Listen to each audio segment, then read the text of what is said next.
ముందుగా అందరికీ welcome to Tally digital Guru online classes అండి. మనది 100% ప్రాక్టికల్ అకౌంటింగ్ ట్రైనింగ్. మీ అందరికీ ప్రాక్టికల్ అకౌంటింగ్ కోర్స్ ఏది న్యూ ఫైనాన్షియల్ ఇయర్తో క్లాసెస్ జరగబోతున్నాయి. ఈ బ్యాచ్కి అంటే జూలై బ్యాచ్కి మీ అందరికీ వెల్కమ్. ముందుగా క్లాసెస్లోకి వెళ్ళడానికంటే ముందు మన ఈ కోర్స్ నుంచి మీరు మ్యాక్సిమం బెనిఫిట్ పొందాలి అంటే నేనేం చేయబోతున్నాను, మీరు ఎలా ఉండాలి అనేది జస్ట్ ఒక 10 minutesలో ఎక్స్ప్లెయిన్ చేస్తాను. ఓకే అండి. చెప్పాను కదా, స్టార్టింగ్ ఒక 1 week కొంచెం క్లాసెస్ స్లోగానే ఉంటాయి. అంటే ముందుగానే జాగ్రత్తలు చెప్తే క్లాసెస్ బాగా వింటారు అనేది నా ఉద్దేశం, అంతే. నా సైడ్ నుంచి అండి క్లాసెస్ నాది 100% కాదు, 200% అబవ్ నా సైడ్ నేను ఎఫర్ట్ పెడతాను. మీలో కామర్స్ స్టూడెంట్స్ అయినా నాన్ కామర్స్ స్టూడెంట్స్ అయినా వర్కింగ్ ఎక్స్పీరియన్స్ ఉన్న ఏజ్ గ్యాప్ ఉన్నా ఎలా ఉన్నా కానీ మిమ్మల్ని జీరో నాలెడ్జ్ స్టూడెంట్ లాగా ట్రీట్ చేస్తాను. మీకు ఎంత చిన్న డౌట్ అయినా కానీ అడగండి. ఓకే అండి, చెప్పడానికి నేను ఉన్నాను. జనరల్గా ఏంటంటే ఏజ్ పెద్దవాళ్ళైనా కానీ ఎక్స్పీరియన్స్ ఉన్న వాళ్ళు కానీ ఎలా ఉంటారంటే ఇంత చిన్న డౌట్ అడిగితే ఏమన్నా అనుకుంటారేమో, ఇది కూడా తెలియదు అంటారేమో, ఇట్లాంటి మొహమాటంలో ఉంటారు. అది వదిలేసేయండి. ఎందుకంటే నా కెరీర్ స్టార్టింగ్లో ఇట్లా అడగలేక నేను చాలా లాస్ అయ్యాను. ఓకే అండి, ఇప్పుడు మీరు ఇట్లాంటిది వదిలేసేయండి, అడగండి. నేను మీకు ఖచ్చితంగా సపోర్ట్, అంటే నేను ఖచ్చితంగా మీకు ఎంత చిన్న పాయింట్ అని ఎక్స్ప్లెయిన్ చేస్తాను. మీరు ఇచ్చిన ప్రతి ఎక్సర్సైజెస్కి ఆన్సర్స్ పంపించండి. ఇంకా బెటర్ ఎక్సర్సైజెస్ మీకు ఇవ్వడానికి నాకు ఒక మోటివేషన్ వస్తుంది, ఇంకా మోర్ ప్రాక్టికల్ ఎగ్జాంపుల్స్ ఇవ్వడానికి. ఓకే అండి, నేను ఇచ్చినవే మీరు ఆన్సర్స్ పెట్టలేదు అనుకోండి, నాకు మోటివేషన్ పోతుంది. ఓకే అండి, ఇక్కడ అంతా కూడా 1 to 1 ఉంటుంది. అంటే మీ సైడ్ నుంచి ఎఫర్ట్ ఉండాలి, నా సైడ్ నుంచి ఎఫర్ట్ ఉంటుంది, అట్లా. ఓకే అండి. నెక్స్ట్ ఇప్పుడు లైవ్ క్లాసెస్ జూలై బ్యాచ్ అయినప్పటికీ ఇందులో అరౌండ్ ఒక 6 members వరకు లైవ్ క్లాసెస్ ఫీ కట్టి జాయిన్ అయ్యారు. అయినప్పటికీ వారు లైవ్కి రానని చెప్పారు ముందుగానే. అంటే వాళ్ళు ఈ క్లాస్ కంప్లీట్ అయిన తర్వాత విత్ ఇన్ 1 hourలో రికార్డెడ్ వీడియో వెళ్తుంది కదా, అంటే వాళ్ళు అటు రికార్డెడ్ క్లాసెస్ వినే వాళ్ళు ఉన్నారు, లైవ్ క్లాసెస్ ఇప్పుడు అంటే డైరెక్ట్ లైవ్లోకి అటెండ్ అయ్యే వాళ్ళు ఉన్నారు. లైవ్కి అటెండ్ అయినా ఈ లైవ్ క్లాస్ని రికార్డెడ్ వినే వాళ్ళైనా కానీ మీకు ఎటువంటి డౌట్స్ ఉన్నా కూడా ఈవినింగ్ 5 to 8 మిడిల్లో మీరు కాల్ చేయొచ్చు, మీ డౌట్స్ని క్లారిఫై చేసుకోవచ్చు. ఓకే అండి, Monday to Saturday 5 to 8 except festivals అండి. ఫెస్టివల్స్ సండేస్ కాకుండా ఈ టైంలో మీరు కాల్ చేయవచ్చు. ఆఫ్టర్ 8 నేను మళ్ళీ మీకు రెస్పాండ్ అవ్వను. ఓకే అండి, ఎందుకంటే నాకు ఫ్యామిలీ టైం ఉంటుంది కదా, అట్లా. నెక్స్ట్ అంటే నా గురించి నేను చెప్పుకోవాలంటే మీకు తెలియదు కదా, నాకు చాలా పేషెన్స్ ఎక్కువ అండి. మీరు ఒక డౌట్ని అర్థం కాకుండా ఉన్నప్పుడు ఎన్నిసార్లు అడిగినా నేను చెప్తాను. ఓకే అండి, కాబట్టి మీకు అర్థమయ్యే వరకు అడగడం మీ డ్యూటీ. మీకు ఏమి డౌట్ వచ్చింది, ఏమి అడగాలి అనేది మీ చేతిలో ఉంటుంది. మీరు అడిగితే నేను ఖచ్చితంగా మీకు ఎక్స్ప్లెయిన్ చేస్తాను, ఎన్నిసార్లు ఎక్స్ప్లెయిన్ చేస్తాను. ఈ సెన్సిటివ్ మైండ్ సెట్ అనే పాయింట్కి మీనింగ్ ఏంటి అంటే, నేను ఏది అంటే గట్టిగా చెప్పను, మీరు ఖచ్చితంగా ఇది కంప్లీట్ చేయాలి, చేయకపోతే పనిష్మెంట్ ఉంటుంది అని చెప్పను. ఇది ఇంపార్టెంట్ అంటే చాలా ఇంపార్టెంట్ అని మీనింగ్. ఓకే అండి, మీకు ఏదైనా ఒక క్లాస్ చెప్పడం కానీ ఏదైనా ఒక పాయింట్ చాలా ఇంపార్టెంట్ అని చెప్పారంటే అది చాలా ఇంపార్టెంట్ అని మీరు దాన్ని 2-3 times వినండి అటువంటి క్లాసెస్ని. ఓకే అండి, ఏదైనా ఎక్సర్సైజ్ ఇచ్చినా కానీ ఖచ్చితంగా పంపించండి. ఓకే అండి, అంతే. దాని నెక్స్ట్ మీ సైడ్ ఎలా ఉండాలంటే మీరు సెల్ఫ్ మోటివేటెడ్గా ఉండాలి. ఎందుకంటే ఇప్పుడు మీరేమి ఈ క్లాసెస్కి అటెండ్ అయ్యేది ఇంటర్లో డిగ్రీలో మార్క్స్ కోసం కాదు. ఓకే అండి, కెరీర్లో సెటిల్ అవ్వడానికి ఆల్రెడీ డిగ్రీలు పీజీలు కంప్లీట్ చేసి లైఫ్లో సెటిల్ అవ్వాలి, మనీ ఎర్న్ చేయాలి, ఫ్యామిలీకి సపోర్ట్ చేయాలన్న ఇంటెన్షన్ తోటి వచ్చారు. ఓకే అండి, అలాంటి మోటివేషన్ ఉంది కాబట్టి జాయిన్ అయ్యారు. అదే మోటివేషన్ కోర్స్ ఎండింగ్ వరకు దాన్ని కంటిన్యూ అవ్వనివ్వండి. జనరల్గా నేను చాలా లైవ్ క్లాసెస్ చెప్పి ఉన్న ఎక్స్పీరియన్స్ చెప్తున్నాను. ఒక 10 days 1 month తర్వాత స్లోగా డ్రాప్ అవుతున్నారు, ఎందుకు అర్థం కావట్లేదు. ఓకే అండి, సెల్ఫ్ మోటివేటెడ్గా ఉండండి. మీరు ఎలా ఉండాలి అంటే ఇప్పుడు జూలైలో స్టార్ట్ అవుతుంది కదా, సెప్టెంబర్ ఎండింగ్ కల్లా కోర్స్ కంప్లీట్ అయిపోతుంది. సెప్టెంబర్కి ఎండింగ్ కంప్లీట్ అయితే మీరు కరెక్ట్గా క్లాసెస్ ఫాలో అయితే విత్ ఇన్ 1 monthలో జాబ్ వచ్చేస్తుంది. అంటే మీరు అక్టోబర్ మంత్ ఎండింగ్ అంటే నవంబర్ మంత్ నుంచి మీరు అకౌంటెంట్గా రెడీ అవ్వబోతున్నారు, జాబ్కి వెళ్ళబోతున్నారు అన్నట్లు థింక్ చేయండి ఇప్పటి నుంచి. ఓకేనా. నెక్స్ట్ క్లాసెస్ వినేటప్పుడు కొంచెం ఫ్రీ మైండ్తో వినండి, డిస్ట్రాక్షన్స్ ఉంచుకోకండి. హెడ్ఫోన్స్ కానీ లేదా బ్లూటూత్ స్పీకర్ కనెక్ట్ చేసుకోండి. ఓకే అండి, అట్లా వినండి. లేదంటే మీకు సపరేట్ రూమ్ ఉంటే అందులో కూర్చోండి, అంతే. నెక్స్ట్ ఏ క్లాస్ని మిస్ అవ్వకండి. ఓకే అండి, లైవ్ క్లాసెస్కి జాయిన్ అయ్యారు కాబట్టి లైవ్ క్లాసెస్కే రండి. ఎందుకంటే రికార్డెడ్ కోర్స్తో కంపేర్ చేస్తే లైవ్ క్లాసెస్కి ఫీ ఎక్కువ కదా, ఎక్కువ ఫీ కట్టి మళ్ళీ లైవ్కి రాకపోవడం ఎందుకు, మీకు లాస్ కదా. ఓకే అండి, కాబట్టి లైవ్ క్లాసెస్కే రండి. రికార్డెడ్ క్లాసెస్తో పోలిస్తే లైవ్ క్లాసెస్ ఇంకొంచెం బెటర్గా అర్థమవుతాయి. ఓకే అండి, ఎందుకంటే ఇది ఒక సైకాలజీ ఫ్యాక్టర్. లైవ్లో అటెండ్ అవుతే క్లాస్లో కూర్చుని ఉంటుంది. అందరూ లైవ్ క్లాస్ టైమింగ్స్ అడ్జస్ట్ అవ్వక రికార్డెడ్ క్లాసెస్లో జాయిన్ అయ్యారు. ఓకే అండి, అలాంటప్పుడు చేయగలిగింది ఏమీ లేదు. మీరు చేయాల్సింది ఏంటంటే లైవ్ క్లాసెస్కి వచ్చిన రికార్డెడ్ క్లాసెస్ వింటూ ఉన్న, ఇప్పుడు లైవ్ క్లాస్ జరిగిన విత్ ఇన్ 1 అవర్లో రికార్డెడ్ వీడియో అప్లోడ్ అవుతుంది కాబట్టి ఏ రోజు వీడియో ఆ రోజే ఫినిష్ చేసుకోండి. ఓకే అండి, నార్మల్గా ఓన్లీ రికార్డెడ్ క్లాసెస్ జాయిన్ అయ్యే ప్రతి 10 మందిలో ఒక 3-4 మెంబర్స్ కోర్స్ ఇన్ టైంలో కంప్లీట్ చేయలేరు. ఓకే అండి, అందుకని అటువంటి వాళ్ళందరూ మళ్ళీ లైవ్కి అటెండ్ అవుతూ ఉంటారు. ఓకే అండి, ఇట్లా ఏ రోజు క్లాస్ ఆ రోజు ఫినిష్ చేసుకోండి, ఏ రోజు ఎక్సర్సైజెస్ ఆ రోజు ఫినిష్ చేసుకోండి. 2 నోట్ బుక్స్ పెట్టుకోండి. ఓకే అండి, వాటి రన్నింగ్ నోట్స్ ఒకటి పెట్టుకోండి. అంటే మన క్లాసెస్ చెప్పేటప్పుడు మీకు ఏ పాయింట్ మర్చిపోతారు అనిపిస్తే అది మీ ఓన్ నోట్స్లో రాసుకోండి. ఇది రన్నింగ్ నోట్స్. నెక్స్ట్ ఎక్సర్సైజ్కి సంబంధించి సపరేట్గా ఇంకో నోట్బుక్ పెట్టుకోండి. నేను మీకు ఇచ్చిన ప్రతి ఎక్సర్సైజెస్ ఆ నోట్బుక్లో రాయండి. వాటికి ఆన్సర్స్ పంపించమన్నప్పుడు అంటే వాటిని పిక్స్ తీసి నాకు పంపించండి. ఓకే అండి, నెక్స్ట్ ప్రతి పాయింట్ని అంటే బట్టి పట్టినట్టు వినకండి. ఓకే అండి, బట్టి పట్టినట్టు అట్లా గుర్తుపెట్టుకోవడానికి ట్రై చేయకండి. అకౌంటింగ్ సబ్జెక్ట్ అన్నది లింకింగ్ సబ్జెక్టే.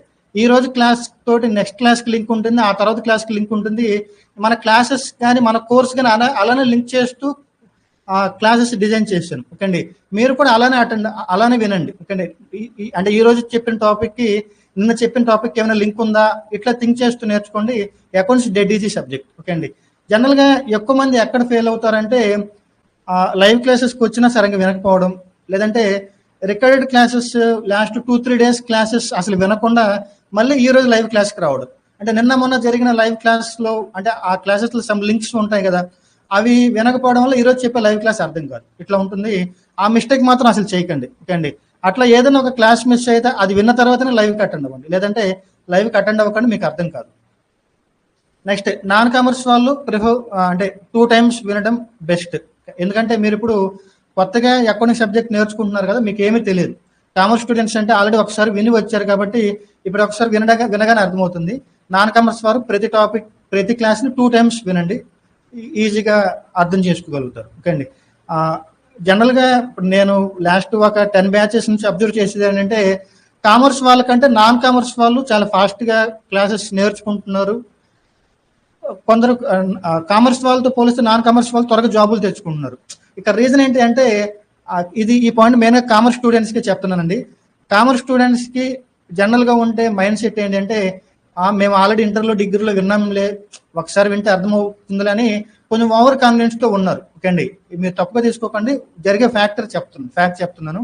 ఆ ఓవర్ థింకింగే మన కెరీర్కి అబ్స్టికల్ అవుతుంది. ఓకే అండి, మీకు నిజంగా తెలిస్తే ఒక క్లాస్ వినగానే అర్థమైందంటే అంటే ఫర్దర్ క్లాస్కి వచ్చేయండి. లేదంటే అర్థం కానట్టు ఉంటే మీరు కూడా నాన్ కామర్స్ లాగా థింక్ చేసి ఆ క్లాస్ని 1 or 2 టైమ్స్ వినండి. ఓకే అండి, ఈ నాన్ కామర్స్ వాళ్ళ పరిస్థితి ఏంటి, వాళ్ళకి ఎట్లనో ఏమి తెలియదు అన్న ఇంటెన్షన్లో ఉంటారు కాబట్టి ప్రతి క్లాస్ని సీరియస్గా జాగ్రత్తగా వింటారు. అది ఓకే అండి, దీనివల్ల ఎవరైతే సీరియస్నెస్తో ఉంటారో వాళ్ళు త్వరగా సక్సీడ్ అవుతారు. అంతే, ఇది లైఫ్ రూల్. ఇక్కడ ఎవరు ఎక్కువ కాదు, ఎవరు తక్కువ కాదు. ఎవరైతే సీరియస్గా ఉంటారో వాళ్ళ బ్యాక్గ్రౌండ్తో సంబంధం లేకుండా సక్సీడ్ అయిపోతారు. అట్లా ఇది అన్నిటికంటే మెయిన్ పాయింట్ అండి, మెయిన్ పాయింట్.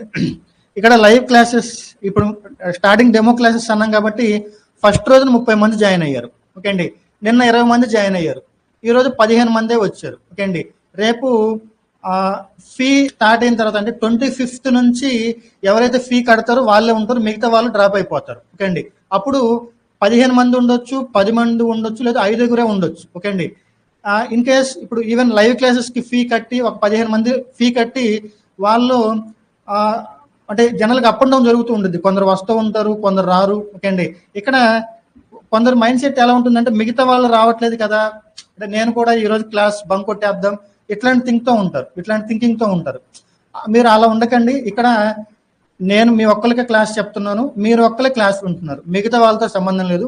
మీ లైఫ్లో మీరు సక్సీడ్ అవ్వడం గురించి కోర్సులో జాయిన్ అయ్యారు కదా, కాబట్టి మిగతా వాళ్ళతో అనవసరం, మీరు ఒక్కరే క్లాసెస్ వింటున్నట్లు వినండి. అంటే అలా వింటే మీరు వేరే ఎటువంటి డిస్ట్రాక్షన్స్ ఉండవు. ఇది ఇక్కడ మీనింగ్ అన్నమాట. ఓకే అండి, నెక్స్ట్ ఇది ఇందాక ఆల్రెడీ చెప్పాను, మీకు ఏ డౌట్స్ వస్తాయి అనేది నాకు తెలియదు.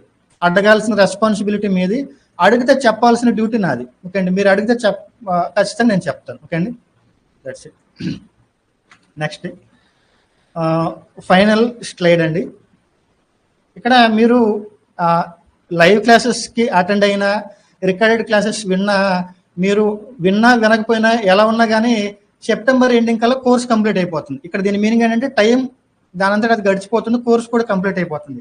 సెప్టెంబర్ ఎండింగ్ కల్లా మీరు నేర్చుకోవాలా నేర్చుకోకూడదా అంటే అనేది మీ చేతుల్లో ఉంటుంది. కాబట్టి ఈ 3 months అనేది డేకి ఒక 2 hours అనేది దీని గురించి కేటాయించండి. ఓకే అండి. ఆ తర్వాత మీ కెరీర్ అకౌంట్స్ వైపు చాలా బ్రైట్గా ఉంటుంది. ఓకే అండి. మన కోర్స్ స్ట్రక్చర్ స్టార్టింగ్ 12 days వచ్చేసరికి ఈ అకౌంటింగ్ థియరీ ఉంటుంది. ఇందులోనే జర్నల్ ఎంట్రీస్ కవర్ అవుతాయి. ఈ 12 days లేదంటే ఫస్ట్ 2 weeks అనేవి చాలా క్రూషియల్ అనమాట. ఓకే అండి. ఈ క్లాసెస్ని మాత్రం అస్సలు మిస్ అవ్వకండి. ఈ క్లాసెస్లోనే మీకు అకౌంటింగ్ సబ్జెక్ట్ అంటే ఏంటో తెలుస్తుంది. వీటితోటే నెక్స్ట్ మిగతా అన్నిటికి లింక్స్ వెళ్తాయి. ఓకే అండి. అంటే ఇక్కడ ఈ సబ్జెక్ట్ అర్థమవుతే తర్వాత ఈజీగా అర్థమవుతాయి. ఓకే అండి. ఇక్కడ అది దాని మీనింగ్.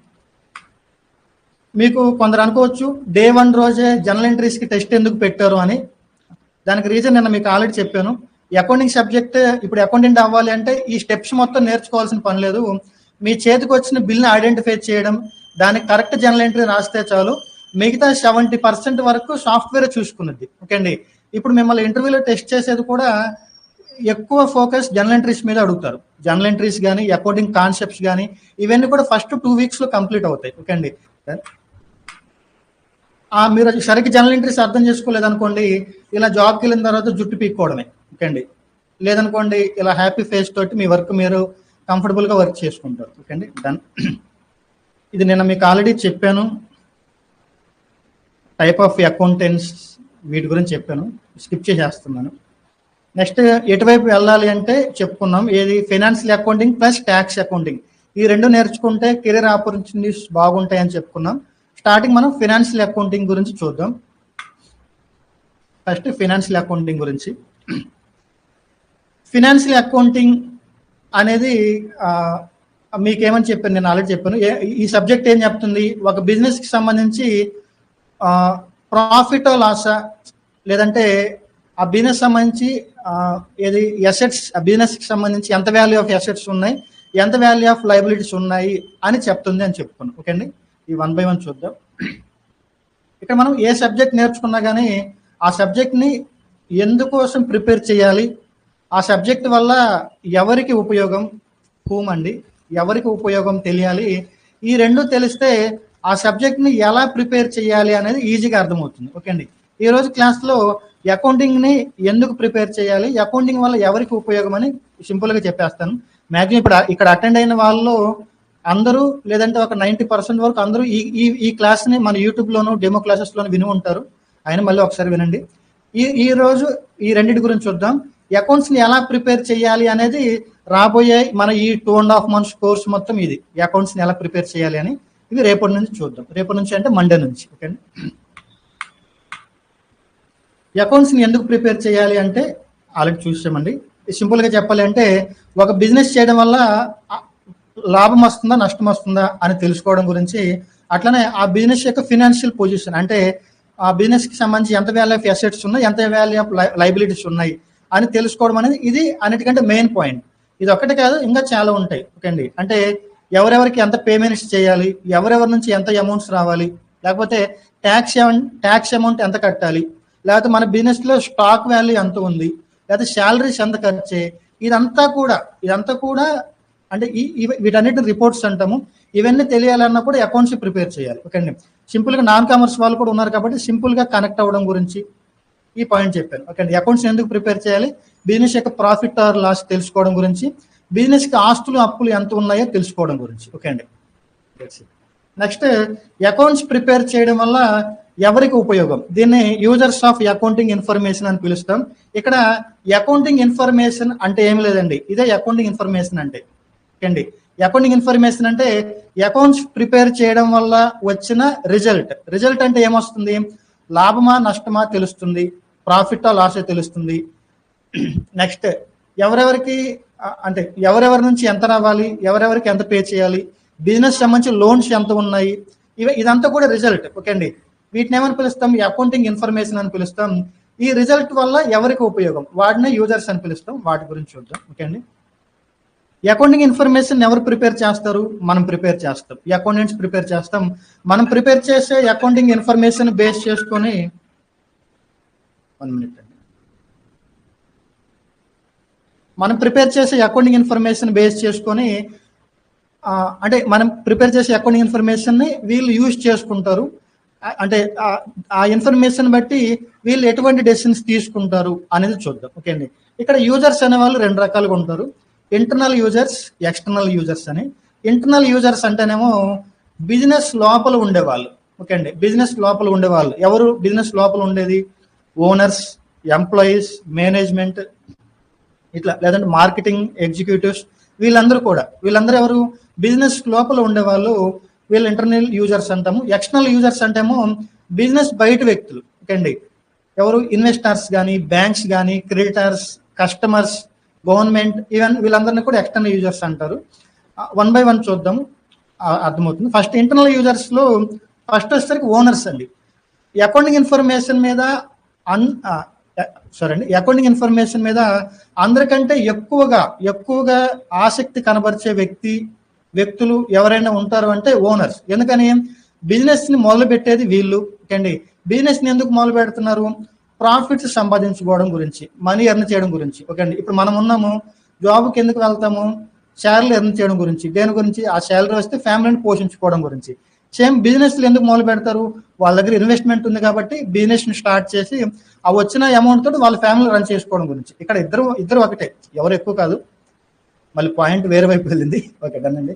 ఇక్కడ ఓనర్స్ బిజినెస్ ఎందుకు స్టార్ట్ చేస్తారు? మనీ ఎర్న్ చేయడం గురించి.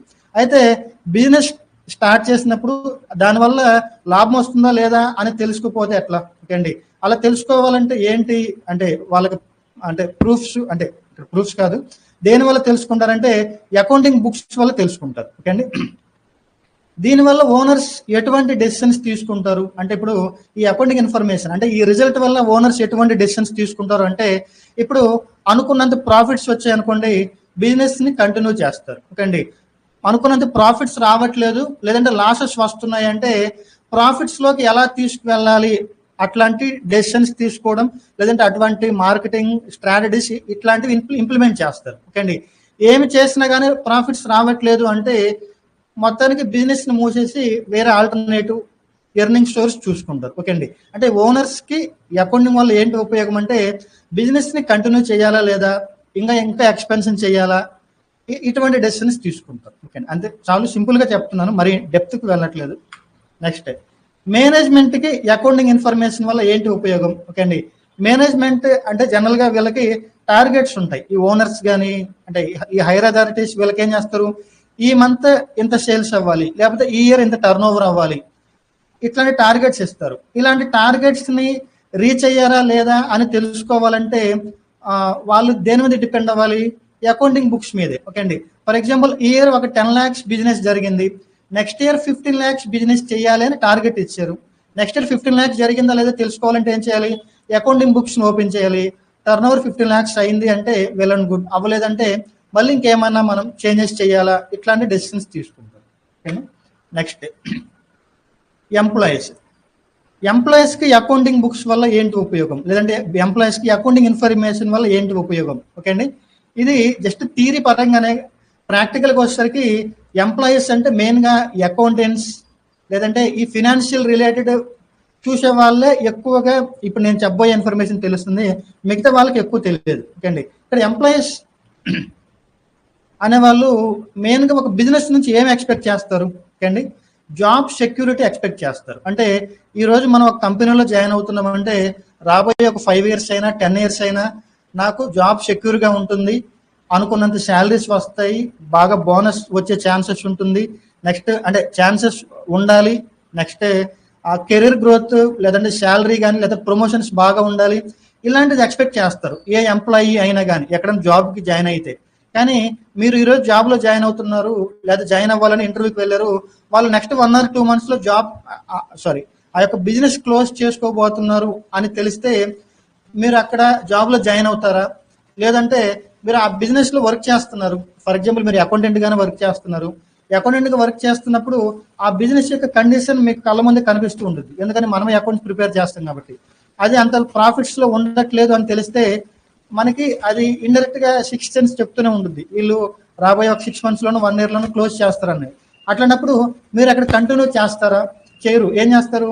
జాబ్ సెక్యూరిటీ లేదు అంటే అక్కడ జాబ్ మానేస్తారు, లేదంటే అక్కడ జాబ్ చేస్తూనే ఆల్టర్నేటివ్ కెరీర్ అంటే ఆల్టర్నేటివ్ కంపెనీస్ వైపు కెరీర్ బిల్డ్ చేసుకోవడానికి ప్లాన్ చేస్తారు. ఓకే అండి, ఇంతే. ఎంప్లాయీస్కి ఏంటంటే శాలరీ బెనిఫిట్స్ బాగా ఉంటాయా, లేదంటే ప్రమోషన్స్ బాగా ఉంటాయా, జాబ్ సెక్యూరిటీ బాగా ఉంటుందా, ఇవి చూస్తారు. అయితే ఇదంతా వీళ్ళకి ఎలా తెలుస్తుందంటే ఎవరైతే ఎక్కువగా ఈ ఫైనాన్షియల్ అంటే ఈ అకౌంటింగ్ రిలేటెడ్ డిపార్ట్మెంట్స్లో వర్క్ చేస్తారో వీళ్ళకి తెలుస్తుంది, వీళ్ళు త్వరగా డెసిషన్స్ తీసుకుంటారు. మిగతా వాళ్ళు కూడా కొందరికి తెలిసిన వాళ్ళు ఎంప్లాయీస్ ఇట్లా జాబ్ సెక్యూరిటీ రిలేటెడ్ వాళ్ళు అటు ఇటు చేంజ్ అవుతూ ఉంటారు. ఓకే అండి, ఇవి ఇంటర్నల్ యూజర్స్కి సంబంధించి. ఓకే అండి, ఇంకా చాలా మంది ఉంటారు, జస్ట్ సబ్జెక్ట్ని కనెక్ట్ చేయడం గురించి బ్రీఫ్గా చెప్పుకుంటూ వెళ్తున్నాను. నెక్స్ట్ వీళ్ళు ఎక్స్టర్నల్ యూజర్స్, బ్యాంక్స్ కానీ ఇన్వెస్టర్స్ కానీ ట్రేడ్ క్రెడిటర్స్, వీళ్ళని ఏమని పిలుస్తామంటే ఎక్స్టర్నల్ యూజర్స్. ఇక్కడ బిజినెస్ని రన్ చేయాలి అంటే కావలసినంత అమౌంట్ మొత్తం ఓనర్ దగ్గరే ఉండాలన్న రూల్ ఏమీ లేదు. ఓకే అండి, ఇక్కడ ఏం జరుగుతుంది, బిజినెస్ని స్టార్ట్ చేయడానికి ఒక 10 lakhs అవసరమైంది అనుకోండి, మన దగ్గర ఒక 5 lakhs ఉంటే ఇంకొక 5 lakhs friends and family members దగ్గర తెచ్చుకుంటాం. ఓకే, తక్కువ అమౌంట్ కనుక అయితే. ఇట్లా తక్కువ అమౌంట్ కాకుండా మన దగ్గర ఉన్న బిజినెస్ ప్లానే, ఓకే అండి, అంటే ఆ బిజినెస్ స్టార్ట్ చేసే ఓనర్ యొక్క బిజినెస్ ప్లానే ఏదో 50 lakhs 1 crore ఆ లెవెల్, అంటే ఎక్కువ ఎక్కువ ఇన్వెస్ట్మెంట్తో కూడుకున్నది అనుకోండి, అప్పుడు ఏం చేస్తారు వాళ్ళు, బ్యాంక్స్ని లేదా ఇన్వెస్టర్స్ని ఇట్లాంటి వాళ్ళని అప్రోచ్ అవుతారు. ఓకే అండి, ఫర్ ఎగ్జాంపుల్ ఫస్ట్ బ్యాంక్ చూద్దాం. బ్యాంక్ దగ్గరికి వెళ్ళి ఇట్లా చెప్పకూడదు. ఓకే అండి, ఇక్కడ ఎగ్జాంపుల్ మారుస్తున్నాను. ఆల్రెడీ బిజినెస్ రన్ అవుతుంది, ఒక 5 to 10 years నుంచి రన్ చేస్తూ ఉన్నాము, దాన్ని ఇంకా ఎక్స్పెన్షన్ చేయాలి అనుకుంటున్నాము, దానికి ఒక 50 lakhs 1 crore అమౌంట్ అవసరమైంది. ఓకే అండి, ఇప్పుడు ఈ అమౌంట్ గురించి బ్యాంక్స్ దగ్గరికి వెళ్ళాం. ఓకే అండి, అక్కడికి వెళ్ళగానే మన ఫేస్ చూసో, లేకపోతే మన బ్యాక్గ్రౌండ్ చూసో, లేదంటే మనకున్న ఎమ్మెల్యే సపోర్ట్, ఎంపీ సపోర్ట్ వాళ్ళ దగ్గర నుంచి సంతకాలు తెచ్చుకొని చెప్తాను వాళ్ళు లోన్ ఇస్తారా? ఓకే అండి, ఇవ్వరు. ఓకే అండి, బ్యాంక్స్ లోన్ ఇవ్వాలి అంటే వాళ్ళు ఏమడుగుతారు, నీకు ఎంత లోన్ కావాలంటే అంత లోన్ ఇస్తాం. ఎందుకని? బ్యాంక్స్ ఉన్నదే అప్పులు ఇవ్వడానికి. బ్యాంక్స్ అంటే ఏంటి? వడ్డీ వ్యాపారం. ప్రజల దగ్గర నుంచి అమౌంట్ తీసుకుంటారు, లోన్స్ కావాల్సిన వాళ్ళకి అప్పులకి ఇస్తారు. ఓకే అండి, వాళ్ళు కూడా ఎవరైతే మంచి కస్టమర్స్ వస్తే వాళ్ళకి మంచి లోన్ ఇద్దామని చూస్తూ ఉంటారు. అయితే అలా ఇవ్వాలంటే ఏం చేయాలి, మనం తిరిగి కట్టగలం, అటువంటి స్టామినా, అటువంటి క్యాపబిలిటీ మన దగ్గర ఉందని ప్రూవ్ చేసుకోవాలి. అలా ప్రూవ్ చేసుకోవాలంటే ఏం చేయాలి, లాస్ట్ 5 years నుంచో 10 years నుంచో మనం బిజినెస్ చేయడం వల్ల ఇంత ప్రాఫిట్స్ వస్తున్నాయి కాబట్టి మీరు ఇచ్చే లోన్, లేకపోతే మీరు ఇచ్చే లోన్ మీద ప్రతి నెల వడ్డీ కానీ అట్లా మీరు ఇచ్చే లోన్ అమౌంట్ కానీ మేము తీర్చడం మాకు చాలా ఈజీ అన్నట్లు కన్వే చేయాలి. అలా కన్వే చేయాలంటే ఏం చేయాలి, మనకు వచ్చే ప్రాఫిట్స్ని వాళ్ళకి చూపించాలంటే ఏంటి, ఎవ్రీ ఇయర్ మనం ఐటీ రిటర్న్ ఫైల్ చేస్తాం కదా, ఆ ఆడిట్ రిపోర్ట్స్, అట్లనే ఈ P&L అకౌంట్ స్టేట్మెంట్స్, ఇవన్నీ వాళ్ళకి చూపించామనుకోండి, దాన్ని బట్టి వాళ్ళు మళ్ళీ బ్యాక్గ్రౌండ్ వెరిఫికేషన్ చేసి లోన్స్ ఇస్తారు. ఓకే అండి, అంతే. కొంచెం ఎలాబొరేటెడ్గా చెప్తున్నానండి, నాన్ కామర్స్ వాళ్ళు ఉన్నారని. కామర్స్ స్టూడెంట్స్ ఇమీడియట్గా లింక్ కనెక్ట్ చేసుకుంటారు కాబట్టి స్లోగా ఉందని ఏమనుకోకండి. ఓకే, నెక్స్ట్ ఇది బ్యాంక్స్. నెక్స్ట్ ఇన్వెస్టర్స్ అంటే ఎవరు? అవసరమైన దానికంటే బాగా ఎక్కువ అమౌంట్ ఉన్నవాళ్ళు. ఓకే అండి, అంటే వాళ్ళ దగ్గర కోట్లలో అమౌంట్ ఉంది లేదా ల్యాక్స్లో అమౌంట్ ఉంది. వాళ్ళు ఏం చేస్తారు, నార్మల్గా బ్యాంకులో ఫిక్స్డ్ డిపాజిట్లు కానీ లేదా సేవింగ్స్ అకౌంట్లో అమౌంట్స్ వేస్తే ఇంట్రెస్ట్ రేట్ తక్కువ, మ్యాక్సిమం ఒక 10% ఎంతో వస్తుంది. ఓకే అండి, సేవింగ్స్ అకౌంట్ మీద 7% 6% ఉంది, ఫిక్స్డ్ డిపాజిట్స్ మీద 10 to 12% మిడిల్లో ఉంటుంది. అయితే ఇన్వెస్టర్స్ వీళ్ళు ఎలా థింక్ చేస్తారంటే బ్యాంక్స్లో ఇన్వెస్ట్ చేస్తే మ్యాక్సిమం ఒక 10 to 12% వస్తుంది, ఇట్లా కాకుండా బాగా రన్ అవుతున్న బిజినెస్లో కనుక ఇన్వెస్ట్ చేస్తే ఇంకా ఎక్కువ 20% 30% ఇంకా ఎక్కువ ఎర్న్ చేయొచ్చు కదా అని వాళ్ళు మంచి కంపెనీస్ని వెతుకుతూ ఉంటారు. ఓకే అండి, అలాంటి ఇన్వెస్టర్స్ మన బిజినెస్లో ఇన్వెస్ట్ చేయాలి అంటే వాళ్ళకి ఏంటి అంటే వాళ్ళకి ప్రూఫ్ ఏంటి అంటే మన ఫినాన్షియల్ రిపోర్ట్సే, అంటే ఏవి మనం ప్రిపేర్ చేసి అకౌంట్ బుక్స్. ఓకే అండి, అంటే మనకు కరెక్ట్ ప్రాఫిట్స్ వస్తున్నాయి అని కనుక ప్రూవ్ చేసుకోగలిగితే మనం ఇన్వెస్టర్స్ని కూడా ఏమంటారు, అట్రాక్ట్ చేయవచ్చు. ఓకే అండి, ఇన్వెస్టర్స్ కూడా మన బిజినెస్లో ఇన్వెస్ట్ చేస్తారు. ఇప్పుడు షేర్ మార్కెట్ అంతా ఎలా నడుస్తుంది, షేర్స్ ఇన్వెస్ట్ చేసే వాళ్ళందరూ ఎవరు? ఏ బిజినెస్ అయితే బాగా రన్ అవుతుందో అది మూసేసే ఛాన్స్ లేదు, అటువంటి బిజినెసెస్ యొక్క షేర్ వాల్యూ ఎక్కువ ఉంటుంది. అంతే కదా. ఇప్పుడు టాటా షేర్స్ చూడండి, అవి చాలా గుడ్ విల్ ఉండే షేర్స్. ఎవరైనా కానీ టాటా షేర్స్ లో కళ్ళు మూసుకొని ఇన్వెస్ట్ చేసేస్తారు. నెక్స్ట్ ఇంకేమున్నాయి, ఏ బ్యాంక్ షేర్స్ అయినా, ఎస్బీఐ బ్యాంక్ కానీ, హెచ్డిఎఫ్సి బ్యాంక్ కానీ, ఇటువంటి ఏ బ్యాంక్స్ లో కానీ అంటే అటువంటి షేర్స్ లో ఇన్వెస్ట్ చేయాలంటే ఎక్కువ ఆలోచించాల్సిన పని లేదు. ఓకే, ఇట్లా కాకుండా కొత్తగా బిజినెస్ స్టార్ట్ చేసిన వాళ్ళ దాంట్లో ఇన్వెస్ట్ చేయాలంటే 1-10 సార్లు ఆలోచిస్తారు.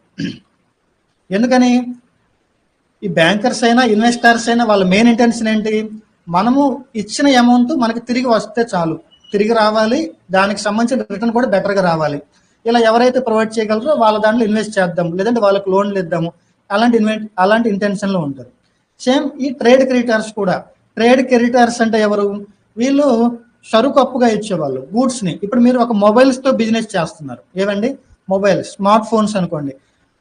ఇప్పుడు మీరు ఒక 50 lakhs వర్త్ స్టాకు, లేకపోతే ఒక 10 lakhs వర్త్, అంటే అంత వాల్యూ గల స్టాకు అప్పుగా అడిగితే అంటే ఇమీడియట్గా ఇచ్చేస్తారా? మీరు కొత్తగా బిజినెస్ స్టార్ట్ చేస్తే అసలు ఎవరు అప్పు అయితే అసలు ఎవరు, ఆల్రెడీ ఒక 2-3 years నుంచి బిజినెస్ రన్ చేస్తూ మనకి గుడ్ విల్ బిల్డ్ అయ్యి మనం తిరిగి కట్టగలము అని నమ్మకం ఉంటేనే మనకి సరుకు కూడా, అంటే గూడ్స్ కూడా అప్పుగా ఇస్తారు. లేదంటే ఏమవుతుంది, అంటే అందరికి ఎట్లాంటి వాళ్ళకైనా స్టాక్ ఇట్లా ఇచ్చేసామనుకోండి, ఏమవుతుంది, వాళ్ళు షట్టర్ క్లోజ్ చేసుకొని స్టాక్ బ్లాక్లు అమ్ముకొని దుకాణం ఎత్తేస్తారు. ఓకే అండి, ఇట్లా ఉంటుంది. ఓకే అండి, ఇక్కడ వీళ్ళ ముగ్గురు ఇంటెన్షన్ ఒకటే అండి. ఇక్కడ బ్యాంక్స్ కానీ, ఇన్వెస్టర్స్ కానీ, ట్రేడ్ క్రెడిటర్స్ కానీ, వీళ్ళు ఎవరైనా కూడా మన బిజినెస్కి లోన్స్ ఇవ్వాలి అన్నా, లేదంటే మన బిజినెస్లో ఇన్వెస్ట్ చేయాలి అన్నా, లేదంటే మన బిజినెస్కి గూడ్స్ అప్పు ఇవ్వాలి అన్నా, వాళ్ళు మనకి ప్రొవైడ్ చేసినవి మనము తిరిగి కట్టగలిగిన ఎబిలిటీ మన దగ్గర ఉందా లేదా చూస్తారు. ఆ ఎబిలిటీ ఉందా లేదా అని ప్రూవ్ చేసుకోవాలి అంటే మనం నోటి మాటతో చెప్తే ఎవరు నమ్మరు. ఓకే అండి, అది ఎట్లా ప్రూవ్ చేసుకోవాలి, మన ఫినాన్షియల్ రికార్డ్స్ లేదంటే మన అకౌంటింగ్ బుక్స్ త్రూ మనం ప్రూవ్ చేసుకోవాలి. నెక్స్ట్ ఎక్స్టర్నల్ యూజర్స్ లో ఫైనల్ అండి, గవర్నమెంట్కి మన బుక్స్ మీద ఏముంటుంది సార్ అంటే అంత ఇంట్రెస్ట్ అంటే, చూడండి, గవర్నమెంట్ రన్ చేయాలంటే అమౌంట్ కావాలి కదా. ఇప్పుడు రోడ్లు, government hospitals, doctors, government teachers, వాళ్ళందరికీ అమౌంట్లు ఇవ్వాలంటే ఎక్కడి నుంచి వస్తుంది గవర్నమెంట్కి అమౌంట్? వాళ్ళంతటా వాళ్ళు ప్రింట్ చేసుకోగలరు, అట్లా ప్రింట్ చేసుకోవడానికి లేదు. గవర్నమెంట్ నుంచి అమౌంట్స్ ప్రజల నుంచి అమౌంట్స్ కలెక్ట్ చేస్తాయి. ఏ రూపంలో? ట్యాక్స్ రూపంలో. ఓకే అండి, ఇక్కడ గవర్నమెంట్ ఏం చూస్తుంది, మనము మన బిజినెస్ సైడ్ ఏం చూస్తుంది, వీళ్ళు బిజినెస్ కరెక్ట్గా రన్ చేస్తున్నారా లేదా, గవర్నమెంట్ చెప్పిన రూల్స్ ప్రకారమే రన్ చేస్తున్నారా లేదా, గవర్నమెంట్ చెప్పిన రూల్స్ ప్రకారమే ట్యాక్స్ కడుతున్నారా లేదా. ఓకే అండి, ఇలా చూస్తుంది. ఓకే అండి, మీరు కరెక్ట్గా ట్యాక్సెస్ కడితే మీ జోలికి రాదు, అంటే ఆ బిజినెస్ జోలికి రాదు. లేదు అంటే కరెక్ట్గా ట్యాక్సెస్ కట్టలేదు అనుకోండి, ఎందుకు కట్టలేదు అంటే, ఇప్పుడు ఫర్ ఎగ్జాంపుల్ మీది ఇయర్లీ టర్న్ ఓవర్ 10 crores అయింది అండి, కానీ మీరు ఈ సంవత్సరం మొత్తం మీద గవర్నమెంట్కి కట్టిన ట్యాక్స్ 10,000. ఓకే, 10 లక్షల టర్న్ ఓవర్ బిజినెస్ చేసి 10,000 ట్యాక్స్ కట్టారు అంటే అది నమ్మడానికి అంత కరెక్ట్గా ఉండదు. ఓకే, అప్పుడు గవర్నమెంట్ ఏం చేస్తుంది, మీరు 10,000 కట్టారు, దీన్ని మేము తప్పు అనట్లేదు, కానీ ఈ 10,000 కరెక్టే కాదా అనేది మీరు ప్రూవ్ చేయండి అంటారు. ఇక్కడ ప్రూవ్ చేయడం అంటే ఆ 10,000 ట్యాక్స్ క్యాల్కులేషన్ ఎలా జరిగింది, ఓకే, దానికి సంబంధించిన మన అకౌంటింగ్ బుక్స్ ఏంటి, ఆ పర్చేసెస్ కానీ, సేల్స్ కానీ, వీటన్నిటికి సంబంధించి మనం గవర్నమెంట్కి ఆ యొక్క రిపోర్ట్స్, ఆ యొక్క ప్రూఫ్ సబ్మిట్ చేస్తాం. అవన్నీ కరెక్ట్గా ఉన్నాయంటే ఏమీ అనదు. లేదంటే గవర్నమెంట్కి ఉన్న రైట్ ఏంటి, ఈ ఇయర్ నుంచి ప్రీవియస్ 6 years వరకు మన బిజినెస్లో జరిగిన ఏ యొక్క ట్రాన్సాక్షన్కి సంబంధించి అయినా అడగడానికి గవర్నమెంట్కి రైట్ ఉంది. ఓకే, కాబట్టి వాళ్ళు ప్రీవియస్ 6 yearsకి సంబంధించి ఏ ఇయర్కి సంబంధించిన అకౌంటింగ్ బుక్స్ వాళ్ళని అడగడానికి ఛాన్స్ ఉంది. అట్లా మనం ప్రిపేర్ చేసి అకౌంటింగ్ బుక్స్ని బట్టి గవర్నమెంట్కి ఏం తెలుస్తుంది, గవర్నమెంట్కి మనం కరెక్ట్గా ట్యాక్స్ కడుతున్నామా లేదా అని వాళ్ళు తెలుసుకుంటారు. అంతే, సింపుల్ అండి. ఇది ఇప్పటి వరకు ఏం చూసాం, అకౌంటింగ్ ఎందుకు ప్రిపేర్ చేయాలి చూసాం, అకౌంటింగ్ వల్ల ఎవరికి ఉపయోగం చూసాం. ఓకే అండి, ఇవి ఇప్పుడు ఎవరికి ఉపయోగమో తెలిసింది. నెక్స్ట్ అకౌంట్స్ని ఎలా ప్రిపేర్ చేయాలి అని చూద్దాం. ఇది ఇంకా రేపు నుంచి రాబోయే రోజుల్లో అంటే కంప్లీట్ కోర్స్ మొత్తం ఎలా ప్రిపేర్ చేయాలనే ఉంటుంది. That's it. ఒక 1 minute అండి, 1 minute.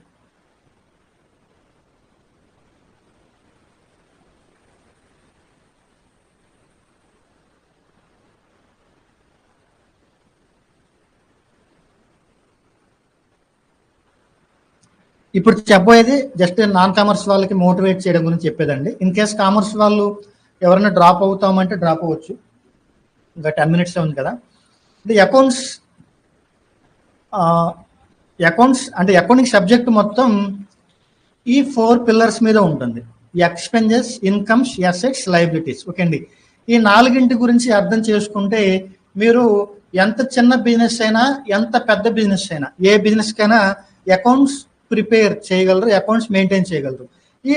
ఈ 4 గురించి రాబోయే 2 weeks క్లాసెస్ ఉంటాయి. ఓకే అండి. మీరు జాగ్రత్తగా ఫాలో అయితే డెడ్ ఈజీ. ఓకే అండి, చాలా డెడ్ ఈజీ. అకౌంటింగ్ సబ్జెక్ట్ని బట్టి పట్టినట్టు కాకుండా కామన్ సెన్స్ త్రూ అంటే ఇట్లా అర్థం చేసుకుంటూ వింటే చాలా ఈజీగా అర్థం చేసుకోవచ్చు. ఓకే అండి. ఈ పాయింట్ ఎందుకు చెప్తున్నానంటే ఇక్కడ కామర్స్ అయినా నాన్ కామర్స్ అయినా మనలో అందరికీ ఎక్స్పెన్సెస్ అంటే ఏమిటి, ఇన్కమ్స్ అంటే ఏమిటి, అసెట్స్ అంటే ఏమిటి, లయబిలిటీస్ అంటే ఏమిటి, ఇవన్నీ మనకి ఏమైనా తెలియకుండా ఉన్నాయా? కామర్స్ స్టూడెంట్స్ అంటే క్లాసెస్లు విన్నారు అనుకుందాం. నాన్ కామర్స్ వాళ్ళకి ఇవి తెలియదా? ఎక్స్పెన్సెస్ అంటే ఏంటి, ఖర్చులు, ఇన్కమ్స్ అంటే ఆదాయాలు, అంటే తెలుగు మీనింగ్ కాదండి, జస్ట్ చెప్తున్నాం. అసెట్స్ అంటే ఆస్తులు, లయబిలిటీస్ అంటే అప్పులు. ఇవి మనకేమి తెలియని పదాల, తెలిసినవే. ఓకే అండి. మీరు నాన్ కామర్స్ స్టూడెంట్ అంటే అకౌంటింగ్ సబ్జెక్ట్ గురించి ఏమీ తెలియకపోయినా డైలీ మీ ఫ్యామిలీలో ఇటువంటి పదాలను వింటూనే ఉంటారు. ఓకే అండి. జస్ట్ మీకు మన డైలీ లైఫ్లో జరిగే దాన్ని అకౌంటింగ్ సబ్జెక్ట్కి లింక్ చేస్తూ చెప్పడానికి ట్రై చేస్తున్నాను. అంటే అకౌంటింగ్ సబ్జెక్ట్ ఈజీ అని చెప్పడం గురించి. ఓకే అండి. ఇక్కడ చూడండి, మనం ఫ్యామిలీని రన్ చేయడానికి ఏం చేస్తాం? జాబ్ చేస్తాం. జాబ్ చేస్తే ఏమొస్తుంది? శాలరీ వస్తుంది. శాలరీ అనేది మన అంటే శాలరీ అనేది మనకేమవుతుంది? ఇది నేను ఎవరి పాయింట్ ఆఫ్ వ్యూలో చెప్తున్నాను? ఫ్యామిలీ పాయింట్ ఆఫ్ వ్యూలో చెప్తున్నాను. అంటే మన ఇండ్లలో జరిగేది చెప్తున్నాను. ఓకే అండి. మన హౌసెస్లో దీన్ని ఏమని పిలుస్తాం? ఇన్కమ్ అని పిలుస్తాం. ఓకే అండి. ఈ ఇన్కమ్ని దేని గురించి సంపాదిస్తాం? ప్రతి నెల ఉండే ఖర్చుల్ని, అంటే ఈ ఖర్చులను బేర్ చేయడం గురించి సంపాదిస్తాం. శాలరీ వస్తుంది, ఏం చేస్తాం? ప్రతి మంత్ రెంట్లు కానీ, current bill, milk expenses, daily expenses, children school ఫీజులు, ఇవి కట్టుకోవడానికి ఈ ఇన్కమ్ని యూజ్ చేస్తాం. ఓకే అండి. ఇవేంటి మన ఫ్యామిలీలో వీటిని ఎక్స్పెన్సెస్ అంటాం. ఓకే అండి. ఈ ఇన్కమ్లో నుంచి ఎక్స్పెన్సెస్ తీసేస్తే మిగిలిన దాన్ని జనరల్గా మన ఫ్యామిలీస్ ఏమని పిలుస్తాం? ఈ నెల అంతా మిగిలింది సర్ప్లస్ అని పిలుస్తాం సింపుల్గా. ఓకే అండి. ఇట్లా మిగిలిన అమౌంట్ని అట్లా ఖాళీగా ఉంచకుండా ఏం చేస్తాం? ఒక 50,000, 1 lakh, 5 lakhs ఇట్లా మిగిలితే దాని త్రూ గోల్డ్, ల్యాండ్, సంథింగ్ ఏదో కొంటాం. ఓకే అండి. వాటిని ఏమని పిలుస్తాం? అసెట్స్ అని పిలుస్తాం. ఓకే అండి. ఇక్కడ ఇన్కమ్, ఎక్స్పెన్సెస్, అసెట్స్ అంటే ఈ సేమ్ ఇదే మీనింగ్ బిజినెసెస్లో కూడా ఇదే మీనింగ్ వస్తుంది. ఓకే అండి. ఎవ్రీ మంత్ కొంచెం ఎడ్యుకేటెడ్గా ఉన్న ఫ్యామిలీస్లో ఎవ్రీ మంత్ బడ్జెట్ వేస్తూ ఉంటారు. మంత్ స్టార్ట్ అవగాను ఇట్లా ఈ మంత్ మనకి ఎంత వచ్చింది, ఇంత ఖర్చు పెట్టాలి, ఇంత సేవింగ్స్ వేయాలి అని. అది ఒకసారి అబ్జర్వ్ చేస్తే ఆ లెవెల్ అర్థమైందంటే అకౌంట్ సబ్జెక్ట్ అర్థం చేసుకోవడం dead easy. Okay. For example మన ఫ్యామిలీకి వచ్చే ఇన్కమ్ 30,000, మన ఫ్యామిలీకి అయ్యే ఖర్చు 35,000 అనుకోండి. ఏమవుతుంది? ప్రతి నెల ఒక 5,000 ఎవరొకరి దగ్గర అప్పు చేయాలి, ఫ్రెండ్స్ దగ్గర, ఫ్యామిలీ మెంబర్స్ దగ్గర. దీన్ని ఏమని పిలుస్తాం? ఫ్రెండ్స్ దగ్గర కానీ లోన్ తీసుకుంటే వీటిని ఏమని పిలుస్తాం? లయబిలిటీ అని పిలుస్తాం. ఓకే అండి. ఇక్కడ మీకు expenses, incomes, assets, liability. Okay అండి. లోన్ లయబిలిటీ అని పిలుస్తాం. ఈ 4 పదాలు అర్థమైపోయాయి కదా. ఈ 4 ఎక్స్పెన్సెస్, ఇన్కమ్స్, అసెట్స్, లయబిలిటీస్ అర్థమైపోయాయి కదా. సేమ్ బిజినెసెస్లో కూడా ఇదే ఉంటుంది. ఓకే అండి. బిజినెసెస్ దగ్గరకు వచ్చేసరికి ఇప్పుడు మన ఫ్యామిలీ అనుకోండి, ఆ గవర్నమెంట్కి కానీ ఎవరికి లెక్కలు చెప్పాల్సిన పని లేదు. మనకి నచ్చినట్టు రాసుకుంటాం, కోడి గెలికినట్టు రాస్తాం. ఇప్పుడు మా ఇంట్లో మా అమ్మగారు పాలాపురం చేసేవాళ్ళు. అంటే మేము చిన్నప్పుడు మొత్తం మా అమ్మగారే బుక్స్ అంటే ఈ బడ్జెట్ రాసుకోవడం, ఎంత ఖర్చులు అవుతున్నాయో రాసుకున్నట్లు రాసేవాళ్ళు. ఎవరితో రాపిచ్చేవాళ్ళు? నాతో రాపిచ్చేవాళ్ళు. ఓకే అండి. మీరు రాబోయే రోజుల్లో తెలుస్తుంది నా రైటింగ్ ఎలా ఉంటుంది. అంటే మన ఇంట్లో రాసుకున్నాం కాబట్టి మనకు నచ్చినట్టు రాసుకున్నాం, కోడి గెలికినట్టు ఎలా పడితే అలా రాసుకోవచ్చు. కానీ ఇక్కడ బిజినెస్ దగ్గరకు వచ్చేసరికి మనం చేసే ప్రతిదీ కూడా వేరే వాళ్ళకి రెస్పాన్స్ ఇవ్వాల్సిన పరిస్థితి. అంటే గవర్నమెంట్కి లెక్కలు చెప్పాలి, బ్యాంక్స్కి లెక్కలు చెప్పాలి, మన బిజినెస్లో ఎవరైనా ఇన్వెస్ట్ చేస్తే ఇన్వెస్టర్స్కి లెక్కలు చెప్పాలి. కాబట్టి ఎలా పడితే అలా రాయడానికి లేదు. కాబట్టి సేమ్ ఇదే ఫ్యామిలీలో జరిగే సబ్జెక్ట్నే కొన్ని రూల్స్ ఒక ఫార్మేట్లో ఇలా రాసుకుంటూ కన్వే చేయండి. ఇలా కన్వే చేస్తే ఏమవుతుంది? అందరికీ అర్థమవుతుంది. మన ఫ్యామిలీ అయితే మనకు అర్థమైతే చాలు. ఇప్పుడు బిజినెస్ దగ్గరికి వచ్చేసరికి మన ఒక్కరికి కాదు, అందరికి అర్థం కావాలి. కాబట్టి కొన్ని రూల్స్ చెప్పారు, అంతే, సింపుల్. ఓకే. ఇక్కడ ఆ రూల్స్ తెలుసుకుంటే సరిపోతుంది. అది చాలా సింపుల్ రూల్స్ అండి. ఫ్యామిలీ కేసులో శాలరీ ఇన్కమ్ అవుతుంది. బిజినెస్ కేసులో గూడ్స్ని సేల్ చేయడం వల్ల వచ్చే జనరేట్ అయ్యే అమౌంట్ని ఇన్కమ్ అని పిలుస్తాం. ఓకే అండి. ఫ్యామిలీని రన్ చేయడానికి ఎవరి మంత్ ఖర్చులు అవుతాయి, వాటిని ఎక్స్పెన్సెస్ అని పిలుస్తాం. అట్లనే బిజినెస్ రన్ చేయడానికి ఎవరి మంత్ రెంట్లు, ఎలక్ట్రిసిటీ ఎక్స్పెన్సెస్, శాలరీస్, గూడ్స్ ని సేల్ చేయాలంటే కొనాలి కదా, ఇటువంటి ఎక్స్పెన్సెస్. ఓకే అండి, రెండు సేమే ఇన్కమ్ ఎక్స్పెన్సెస్. నెక్స్ట్, మన ఫ్యామిలీలో మిగిలిన దాన్ని సర్ప్లస్ అంటాము, బిజినెస్ లో మిగిలిన దాన్ని ప్రాఫిట్ అంటాం. ఓకే అండి, అట్లనే ఫ్యామిలీలో మిగిలిన అమౌంట్ తోటి గోల్డ్లు కానీ ల్యాండ్లు కానీ కొంటాము, బిజినెస్ లో మిగిలిన అమౌంట్ తోటి బిజినెస్ పేరు మీద గోల్డ్ కొంటారు, బిజినెస్ పేరు మీద ల్యాండ్లు కొంటారు, బిజినెస్ పేరు మీద బిల్డింగ్లు కొంటారు. ఓకే అండి, అట్లా బిజినెస్ పేరు మీదే వేరే బిజినెసెస్ లో కూడా ఇన్వెస్ట్మెంట్ చేస్తూ ఉంటారు. ఇప్పుడు ఏం చేస్తారు, బాగా హెవీ ప్రాఫిట్స్ వచ్చాయి అనుకోండి, అమౌంట్ ని ఖాళీగా ఉంచకూడదని ఏం చేస్తారు, వేరే మంచి బిజినెస్ లో ఇన్వెస్ట్ చేస్తే ఇంకా మంచి రిటర్న్ వస్తుంది అనిపిస్తే మనం బిజినెస్ చేస్తూ వేరే బిజినెస్ లో కూడా ఇన్వెస్ట్ చేస్తాం. ఓకే అండి, వీటిని ఏమని పిలుస్తాం, ఎసెట్స్ అని పిలుస్తాం. సేమ్ మన బిజినెస్, మన ఇంట్లో అమౌంట్ అవసరమైతే ఎట్లయితే అప్పు తీసుకుంటామో, బిజినెస్ ని రన్ చేయడానికి కూడా అమౌంట్ అవసరమైతే బయట అప్పు తీసుకుంటాం, బ్యాంక్స్ నుంచి. ఇట్లా వాటిని ఏమని పిలుస్తాం, లయబిలిటీస్ అని పిలుస్తాం. అంతే. ఓకే అండి, liabilities, incomes, expenses, assets. Okay అండి, జస్ట్ రెండింటికి రిలేట్ చేస్తూ చెప్పాను. That's it. అదే సింపుల్, మనకి just normal common sense apply చేస్తూ డైలీ ఎలా అంటే నార్మల్ లైఫ్ లో ఎలా థింక్ చేస్తామో అలా థింక్ చేస్తూ అకౌంట్స్ నేర్చుకుంటే ఇది ఒక గేమ్ లాగా ఇలా నేర్చుకోవచ్చు, చాలా బాగుంటుంది. ఓకే, దెన్ మనము మండే నుంచి అకౌంట్స్ని ఎలా ప్రిపేర్ చేయాలి అనే క్లాసెస్లోకి వెళ్దాం. ఇంకా కోర్స్ని ఎలా వినాలి ఇలాంటివన్నీ ఇంక ఉండవు. ఓకే అండి, స్టార్టింగ్ 2-3 డేస్ చెప్పాలి కాబట్టి చెప్పాను. మండే నుంచి క్లాస్ స్టార్ట్ అవ్వడం మన మెయిన్ క్లాస్లోకి వెళ్ళిపోతాం. ఇంకా మోటివేషన్ చేయడాలు అలాంటివి ఏమి ఉండవు. ఎవరికి వాళ్ళు సెల్ఫ్ మోటివేటెడ్గా ఉండాలి, ఎక్సర్సైజ్కి ఆన్సర్స్ పంపించాలి. ఓకే అండి.